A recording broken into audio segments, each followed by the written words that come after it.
Selamat pagi anak-anak. Jadi untuk hari ini bagaimana kabarnya? Baik semua ya. Hari ini kita akan belajar pengelolaan perbekalan farmasi lanjutan.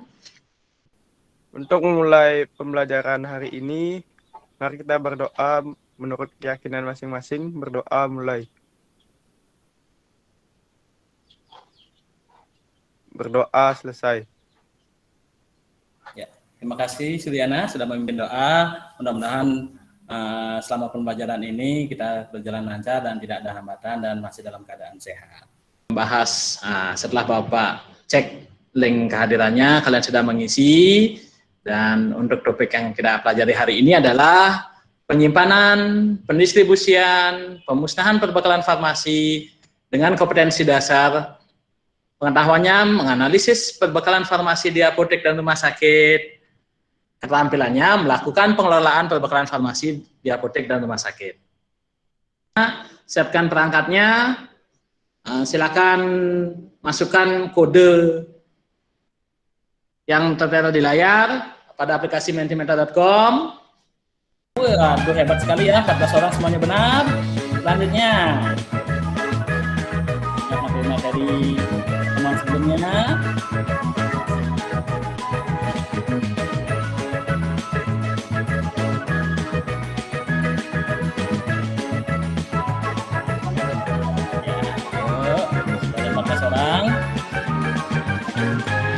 Ya, waduh, ini memang bagus sekali ya. Jadi persiapan pembelajaran hari ini semuanya benar. Dan kita lihat skor yang tertinggi adalah kecepatan menjawabnya itu atas nama Kartika.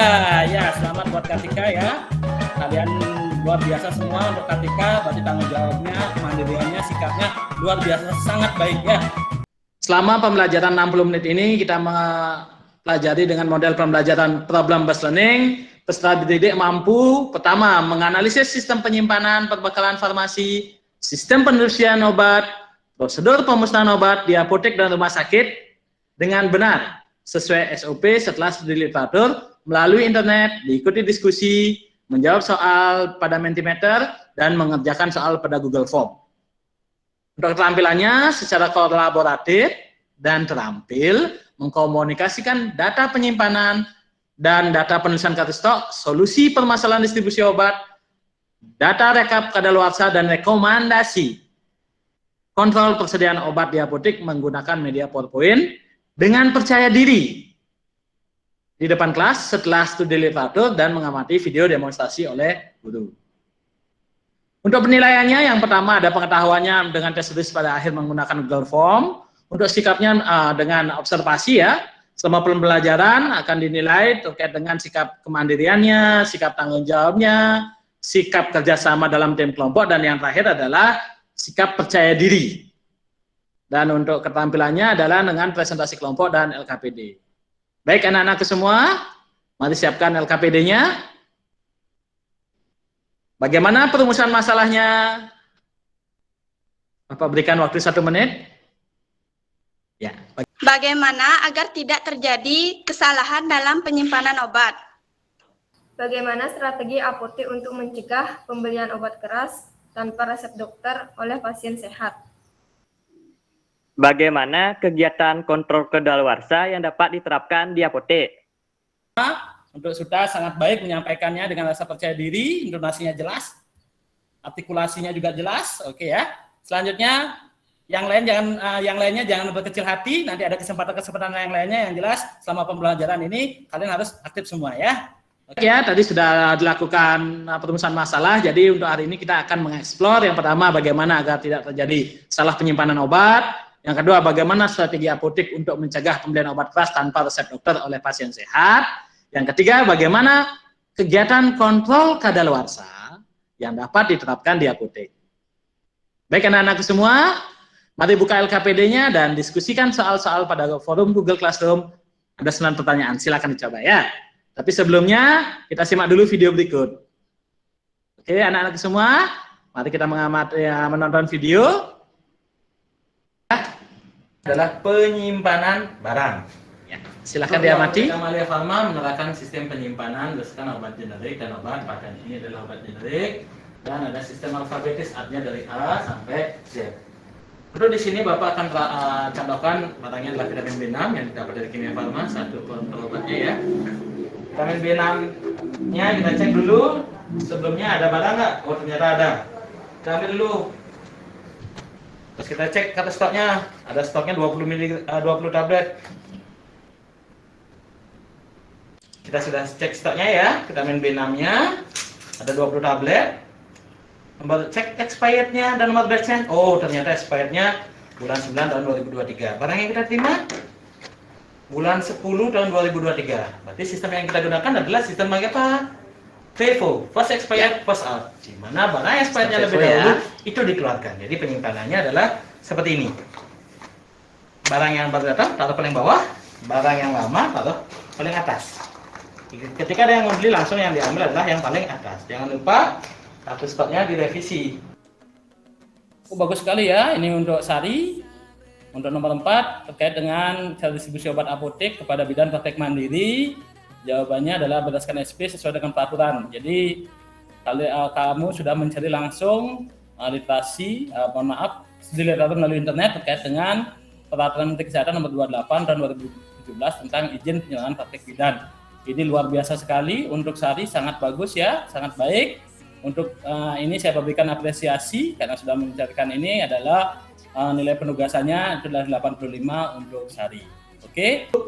Untuk semua bahan obat harus disimpan pada kondisi yang sesuai agar terjamin keamanan dan stabilitasnya. Jadi setiap penyimpanan obat di standar di pelayanan farmasi, fasilitas pelayanan farmasi itu disertai dengan penulisan kartu stok. Untuk penyimpanan obat, yang pertama itu berdasarkan golongan obat. Kayak tadi di videonya ya, ada obat paten, obat generik, alfabetis dari A sampai Z. Terus farmakologi itu terkait dengan khasiat obatnya, sifat obat, dan bentuk sediaan obat. Nah, itu untuk yang bekerja nanti ya. Tapi nanti kalau di rumah kan berdasarkan suhu, terus dengan bentuk sediaan obatnya. Yang selanjutnya penataan obat berdasarkan sistem FIFO atau FIFO. FIFO, first expired, first out. Jadi pertama datang, pertama itu keluarkan. FIFO, first expired, first out. Pertama expired itu yang dikeluarkan terlebih dahulu. Untuk FIFO, untuk bagaimana itu? Untuk barang-barang yang expirednya sama. Bapak tekankan lagi ya, yang expirednya sama. Untuk FIFO-nya adalah yang expirednya berbeda. Baik ya. Selanjutnya ada penataan dengan LASA. Look alike, sound alike. Jadi kelihatannya mirip, pengucapannya juga serupa ya. Jadi untuk mengatasi masalah itu di fasilitas pelayanan farmasi itu dengan cara Tellman lettering. Penulisannya dengan Tellman lettering, contohnya yang diangkat di soal Google Classroom adalah lesikol dan lesicol. Jadi yang huruf berbeda itu di huruf kapital, yang sama itu dibuat huruf kecil ya. Jadi ada pembedanya. Untuk di rumah sakit sendiri itu ada penataan pada rumah sakit memperhatikan obat yang bersifat high alert. Jadi high alert itu apa? Adalah kewaspadaan tingkat tinggi. Jadi harus kita cek, double cek ya, seperti insulin, dopamin, itu karena menyangkut nyawa seseorang dari atau pasien. Dan untuk rumah sakit sendiri kita tahu bahwa ada obat emergensi yang harus dipisahkan. Jadi untuk pelayanannya biar tersendiri tidak tercampur dengan obat yang lain.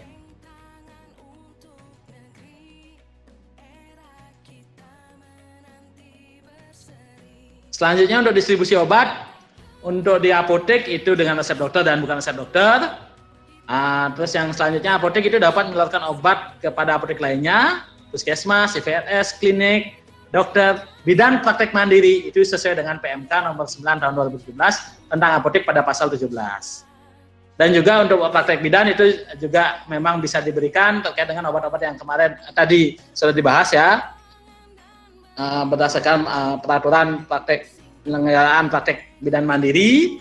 Dan untuk rumah sakit itu ada sistem distribusi obatnya, ada full stock, stok pelengkap di ruangan. Resep perorangan itu untuk unit rawat inap dan rawat jalan. Unit dose dispensing itu adalah obat untuk yang diberikan kepada pasien rawat inap, di mana untuk sekali penggunaan atau sehari penggunaan. Jadi untuk meminimalkan salah penggunaan obat. Dan yang selanjutnya adalah berdasarkan kombinasi. Sistem distribusi ini berdasarkan Peraturan Menteri Kesehatan nomor 72 tahun 2016 tentang standar pelayanan farmasi di rumah sakit.